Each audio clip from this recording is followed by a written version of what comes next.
We're painting these flowers today. I have this little piece of paper from yesterday's experiment, the piece that we didn't use, and it has some pink paint on it, which is okay because the colors we're going for today are pink and purple. I'm gonna try to make this paper a little straighter with my hands, and then I'm spraying my watercolors to activate them.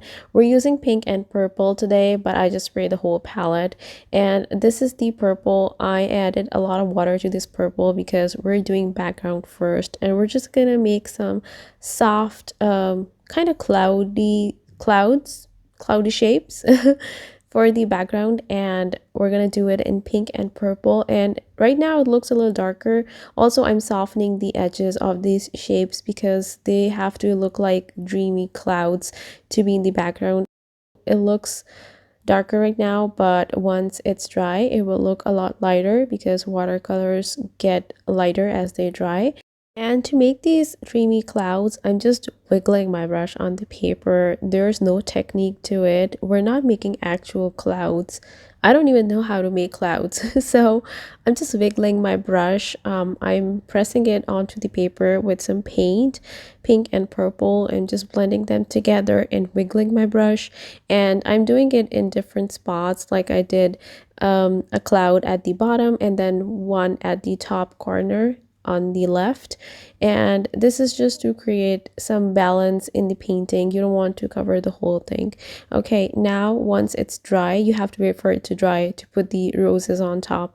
Once it's dry, I'm taking some purple, and this is a lot more saturated. Also, did you notice the background got so much lighter, and now you can see the flowers, which creates contrast in your paintings, hence more interest in the composition.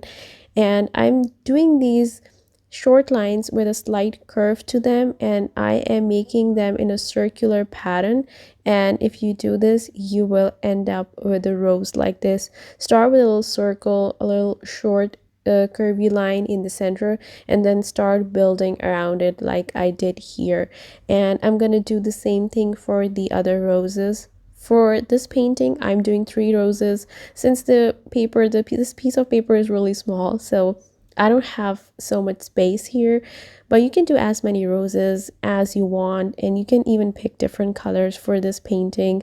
It's just a little idea to practice and to have fun with colors. So just pick your own colors if you want, or you can use the same colors.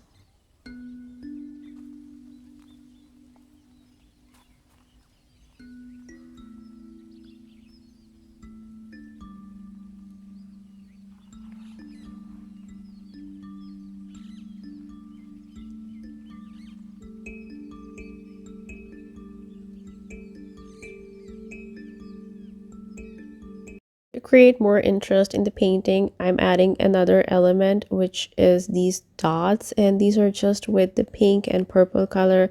They're very random. You can make them anywhere. You can also do the splatter technique to get some paint on your runny paint on your brush, and then tap your brush lightly to make splatters onto the page. I didn't want to do splatters for this one. I always do splatters, so I wanted to do them manually today.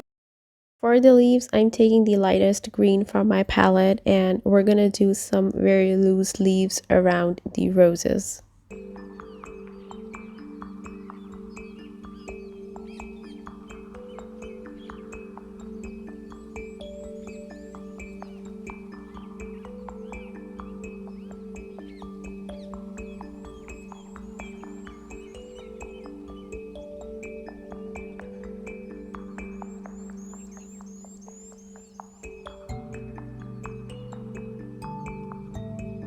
I'm also taking the same green and I'm putting in the background just the lightest shade, like a cloud we did with pink and purple. And you can do this before putting in the roses. I just got this idea in the moment and I wanted to put some green in the background too, so I'm doing it after the roses. As the last step, I'm taking some more saturated pink for the roses, and I'm putting some lines here and there to create more dimension there. And you can do separate lines within your roses, or you can just go over one side of the petals that you already have there And for the darker roses, for the purple one, I'm going in with the purple. And then I'm also making these lines softer with some water, just trying to blend everything, all the petals together.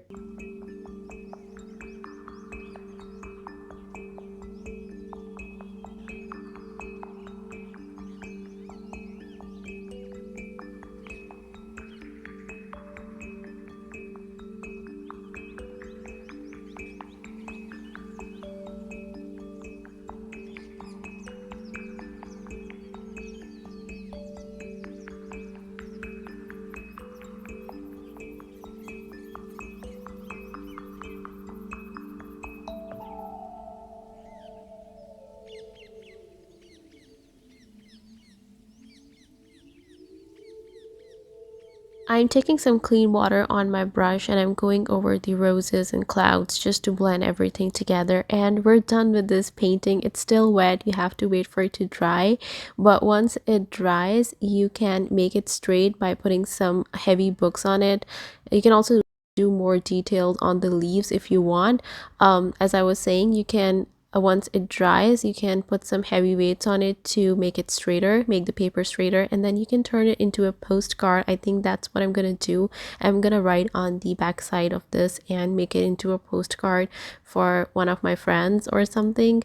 I don't know yet, but that's just an idea, and I hope you had fun doing this painting with me, and I hope you recreate this. You can find me on Instagram at Naima Paints Magic, and I'll see you next time with another video.